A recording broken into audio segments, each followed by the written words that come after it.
I'm Vicki Smith, Children's and Teen Editor at Kirkus Reviews. I'm here at the Texas Library Association Conference where Dan Yaccarino has been so kind to give us a few minutes of his time to talk about his new book, All the Way to America. All the Way to America is a great immigrant story, and it's your story. Right. Could you tell readers about it, please? The story is about my great-grandfather living in Sorrento, Italy, and his journey to the United States around the turn of the century. And it's about him making his way in America and how he worked very hard. He had a family. And then the story takes over with my grandfather, who had his own business, and then it picks up to my father, and then it goes to myself, and then ultimately to my son. And the connective tissue with the whole story is the shovel that's mentioned in the title, which was a shovel that was owned by my father and my grandfather. And I use that as sort of this thread that connects all of the generations together. And I'm very proud of it. It's a very personal story, but since the book has come out, I'm discovering that it's a very universal story.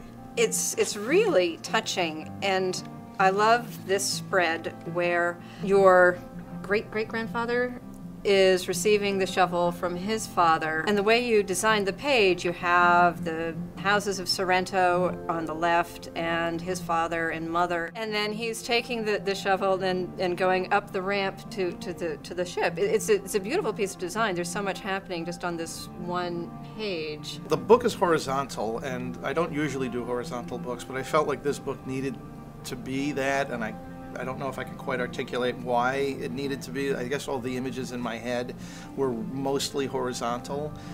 With this particular image, I wanted the old world on the left and, you know, what was coming, the future, the new world on the right. So here's the spread that I wanted to mirror, where I'm moving into an apartment in New York City, and it's sort of mirrored where my father's giving me the shovel, my mother's also giving me a basket.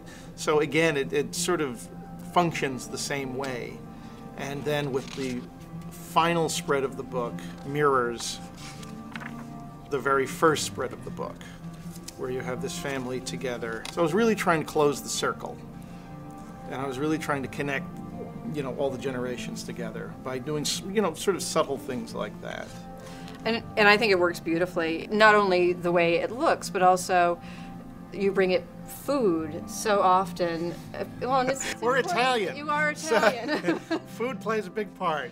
But family recipes are also part of, you know, any family has got a sense of, you know, oh, this is great grandma's cake recipe that we always have. And so bringing that in, I think, really helps to root it very specifically in your story, but also connect it to kids. Fortunately, my grandmother was able to see the sketches for the book before she passed away, so that was very important to me. I dedicated the book to her. Mm-hmm. She was my go-to person for the family facts, so it was a good feeling, you know, to be able to include my family in this book.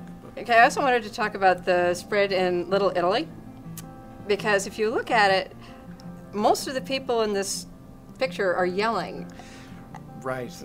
Was Little Italy a loud place? Well, you know, from what the photographs I've seen, it seems like a place that was constantly bustling and active, and I'd imagine that there would be an enormous amount of yelling.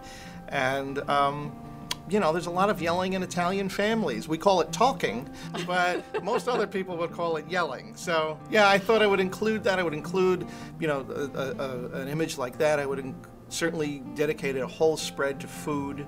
You know, I mean, these things, you know, they're the fabric of my childhood, and on a broader sense, it's part of my culture. I mean, these things are all, you know, especially food, it's an expression, but also that it's a way to come together.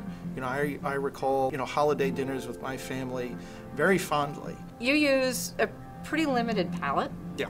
In this book, and could you talk a little bit about how you chose your colors? I really tried to create a progression of color. You know, if you just sort of did a color map of the book, you'll see that it definitely goes through changes. It's not, you know, I'm using every color on every image. So I really deliberately tried to limit it to a certain amount of colors that I thought in their combination evoked that era and that place. It is gorgeous. Thank you. And I really think that the love that you have for your family comes through on every single page, and I really hope that kids will see it. I know that they will feel it, and I guess my hope is that every kid has a family as warm and loving as yours. So thank you so much for this book. Thank you.